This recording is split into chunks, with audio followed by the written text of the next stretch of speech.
Entry call नहीं।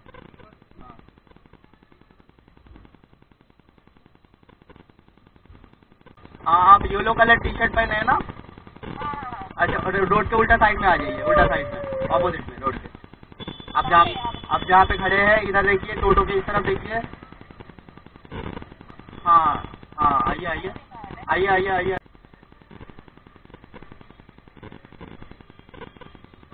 Two SK সুরাজ blog. তো আজকের ব্লগে যেটা থাকবে একদম ছোট্ট রাইড মানে একদম ছোট্ট রাইড, যেটা সকাল 9টা থেকে 12টা পর্যন্ত আমি রাইড নেব। সকাল 9টা থেকে 12টা পর্যন্ত আমি রাইড নিয়ে কত টাকা ইনকাম করতে পারি আমার এলাকা কিংবা আশেপাশের এলাকা থেকে, আর সেইটাই দেখার জন্য তোমরা রেডি থাকো। 9টা থেকে মাত্র 12টা কত টাকা ইনকাম করতে পারো, আর তোমরাও কত টাকা ইনকাম করতে পারবে, এমনকি এর থেকে বেশিও করতে পারবে।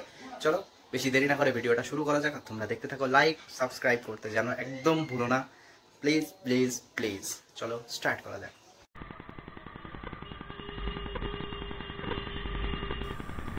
আজকের ফার্স্ট রাইড আমি নিয়ে নিয়েছি অলরেডি উবের থেকে এটা অ্যাকসেপ্ট করেছি। এটা ষোলোয়া থেকে নাগের বাজারের রাইড আছে। এখানে আমাকে উবের দেখিয়েছে 76। দেখি কাস্টমার লোকেশানে আমি চলে এসেছি ষোলোয়া বাজারের এখানেই কাস্টমারের পিক আপ লোকেশান আছে। কাস্টমারকে আমি নিয়ে যাব নাগের বাজার এখান থেকে দূরত্ব হলো 7 কিলোমিটার আমাকে উবের দেখিয়েছে, কিন্তু 5 থেকে 6 কিলোমিটারের মধ্যে চলে আসে শর্টকাট দিয়ে। দেখি কাস্টমার কোথায় আছে।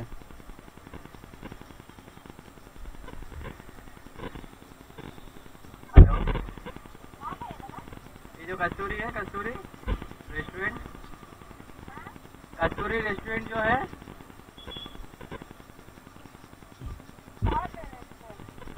हम तो रोड के ऊपर है। आप कहाँ पे बताइए? आसाम राइफल का ओल्ड बिल्डिंग। अच्छा वहाँ से थोड़ा आगे आइए, सिग्नल पार्क की तरफ थोड़ा ही, बस पैदल आइए। हाँ आप येलो कलर टी शर्ट पहने हैं ना? अच्छा रोड के उल्टा साइड में आ जाइए, उल्टा साइड में ऑपोजिट में रोड के। आप जहाँ पे खड़े हैं इधर देखिए, टोटो की इस तरफ देखिए। हाँ हाँ आइए आइए आइए आइए आइए।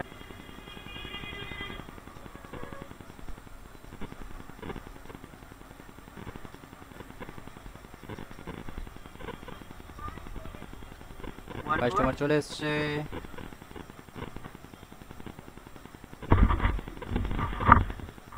चलो काका एक बने।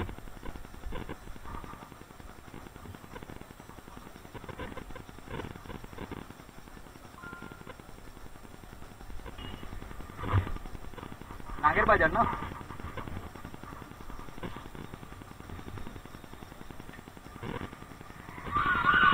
কাস্টমারের পিক আপ পিন নিয়ে আমি বেরিয়ে পড়লাম কাস্টমারের ড্রপ লোকেশনের দিকে। আজকের রাইডে কত টাকা আর্নিং করতে পারি চলো দেখা যাক। এই 9টা 9:30 থেকে আমি রাইড নেওয়া শুরু করেছি, তো এই শর্ট টাইমের মধ্যে যেটা আজকে চ্যালেঞ্জ আছে। চলো আমি বেরিয়ে পড়লাম ড্রপের কাছাকাছি। এটা হলদিরামের সিগন্যাল আছে, তো এখান থেকে আমি কাট মারবো। হ্যাঁ সিগন্যালটা সবে মাত্র এখান থেকে চলে গেল।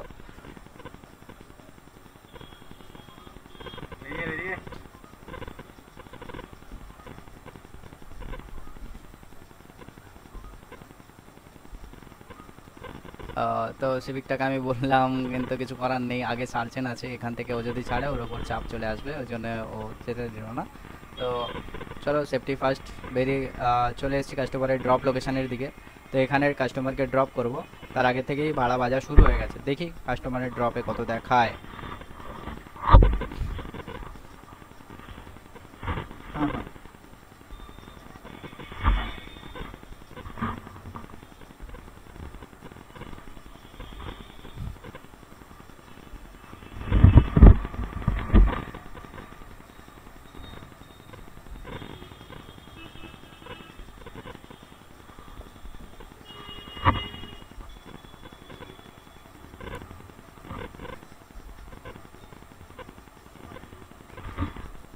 ড্রপে 76 দেখিয়েছে, কাস্টমার অনলাইন পেমেন্ট করবে। অনলাইন পেমেন্ট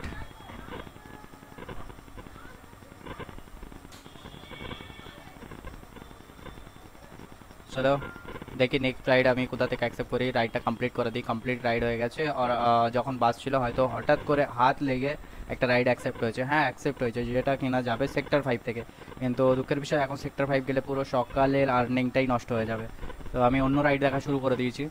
ইন ড্রাইভে একটা রাইড আছে যেটা 70 টাকা দিচ্ছে, 3.5 থেকে 4 কিলোমিটার রাইড আর 1.5 কিলোমিটার পিক আপ আছে। তো আমি ওটাকে একবার ট্রাই করব, দেখি কাস্টমার অ্যাকসেপ্ট করে কিনা।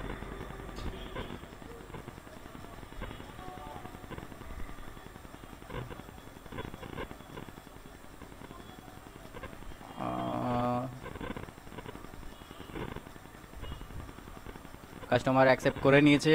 আমি বেশি দেরি করব না, রাইডটা নিয়ে বেরিয়ে যাব। এখান থেকে 1.5 কিলোমিটারের পিক আপ আছে, ন্যাচারাল হাইটস সাতগাছি। এখান থেকে আমি পিক আপ করবো আর কাস্টমার যাবে বাগুইহাটি পর্যন্ত। তো বাগুইহাটি আমি ড্রপ করব কাস্টমারকে। তার মধ্যে কাস্টমার 70 টাকায় হয়েছে, ডিল হয়েছে। তো চলো বেশি দেরি না করে আমি বেরিয়ে পড়ি আমার নেক্সট রাইডে। রাইডটা কমপ্লিট করি আগে, তারপর দেখা যাবে তারপরে আবার কোন রাইড আমি পাই। তো আমি চলে এসেছি ন্যাচারাল হাইটস। এখানে এন্ট্রি সিকিউরিটি পারমিশন। দাদা ব্লক 8 এ পিকআপ আছে, বেরিয়ে যাবো মানুষ।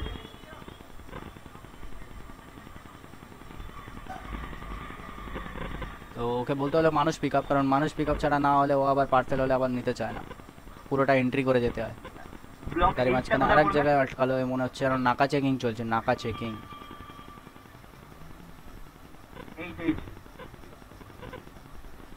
পিকআপ আছে বলে এন্ট্রি করে নি।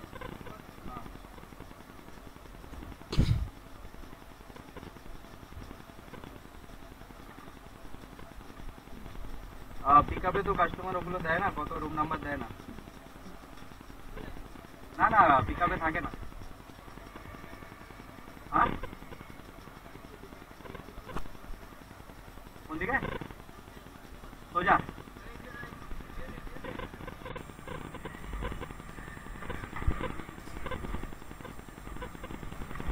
অ্যাপার্টমেন্টে কাস্টমার পিক আপে বেশিরভাগই কাস্টমার নিজের রুম নাম্বার মেনশন করে না, কারণ রুম নাম্বারের দরকার পড়ে না। তো এখানে বলিনি আমি, এমনি এন্ট্রি করতে দিল। প্রথমে জিজ্ঞাসা করছিল জোরপূর্বক, কিন্তু কিছু করার নেই, কাস্টমার তো নিজের পার্সোনাল জিনিস শেয়ার করতে পারে না। আমি চলে এসেছি আমার পিক আপ লোকেশানে। এখান থেকে আমি কাস্টমারকে পিক আপ করবো, পিক আপ করে সোজা বেরিয়ে যাব সাতগাছি। তো এই ব্লকটা বললো লাস্টের দিকে আছে, তো আমি লাস্টের দিকে চলেই এসেছি। দেখি কাস্টমার আমার অপেক্ষায় আছে নাকি আমি কাস্টমারের অপেক্ষায়। ব্যাগটা সামনে নিয়ে নি।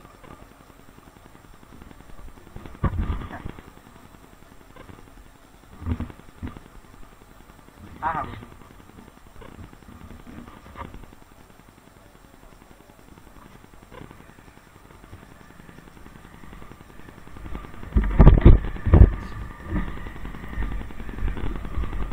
কাস্টমারকে পিক আপ করে আমি এখান থেকে বেরিয়ে গেলাম কাস্টমারের ড্রপ লোকেশানের দিকে। বাগুইহাটি আছে ড্রপ লোকেশান, জোড়া মন্দিরের বলছে জ্যাংলার ওই সাইডটায়। আমি কাস্টমারকে ড্রপ করে দিলাম জ্যাংলার এখানে। এবার দেখি এখান থেকে কোন রাইডটা আসে।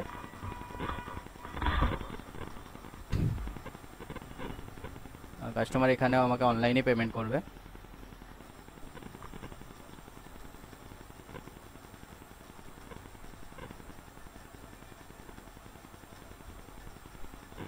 তো কাস্টমার আমাকে পেমেন্ট করে দিয়েছে,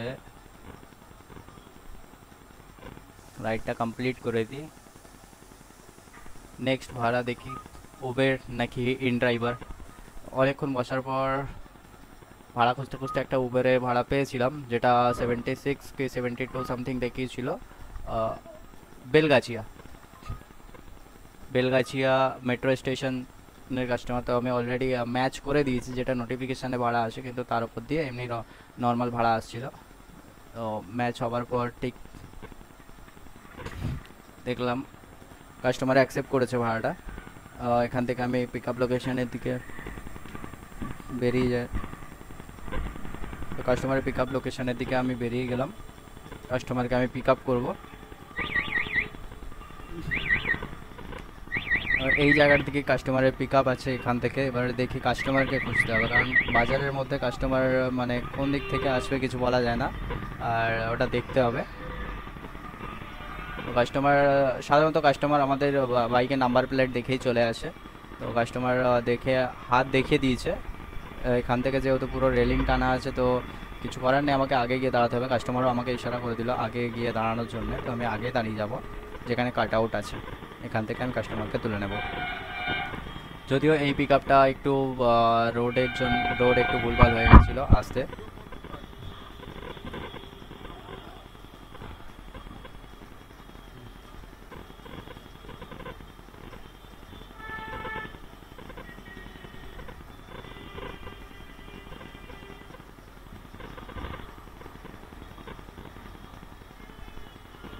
বেলগাছিয়া মেট্রো না, কাস্টমার থেকে পিক আপ নিয়ে আমি বেরিয়ে বেলগাছিয়ার দিকে। তো এখান থেকে বেলগাছিয়ার দূরত্ব, এটা কলেজ মোড়ের রাস্তা, তো কলেজ মোড়ের এই সাইড থেকে বেলগাছিয়ার দূরত্ব হলো 5 কিলোমিটার। তো এখান থেকে 5 কিলোমিটারে 72 সামথিং দেখিয়েছে, কি 72 কে 69, ওখানে গেলে আমি ওটা দেখিয়ে দেবো। তো দেখা যায়, তো আমি যাই এখন বেলগাছিয়ার দিকে বেরিয়ে পড়লাম। কাস্টমারের ড্রপ লোকেশান ড্রপ করে দেখি উবের কত আমাকে ভাড়া দেখায়। আমি প্রথমের দিকে ভাড়াটা ফলো করিনি যে কত দেখিয়েছে, তো ওখানে গেলেই ওটা বোঝা যাবে। তো আমি কাস্টমারের ড্রপ লোকেশনের দিকে আগে যাই। তো এখান থেকে আমি যেটা ভাড়া দেখিয়েছি সেটাই নিয়েছি। আর কাস্টমারের যেটা ড্রপ লোকেশনের কাছাকাছি আমি চলে যাচ্ছি বেলগাছিয়ার এখানটায়। আর ঠিক যে বেলগাছিয়ার আগে সিগন্যালটা আছে, ওই সিগন্যালটা যারা আসো তারা একটু দেখে আসবে, কারণ ওখানে ক্যামেরা থেকে অনেক সময় কেস দিয়ে দেয় দাগ পার হলে। চলে এসেছি ড্রপ লোকেশন, বেলগাছিয়া মেট্রো।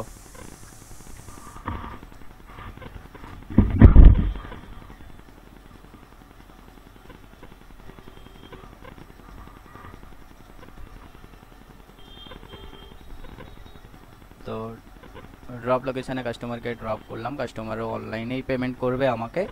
আর কত টাকা উবেরে আসলো এটা দেখি একটু। এখানে আমাকে 75 দেখালো বেলগাছিয়াটা। তো এরপরে আমি আরও দুটো রাইড নিয়েছিলাম, যেটা একটা ছিল 90 টাকা আর একটা ছিল 80 টাকা, যেটা একটা 9 কিলোমিটারের ছিল আর একটা 4 কিলোমিটারের ছিল। 4 কিলোমিটার 80 টাকা নিয়েছিলাম।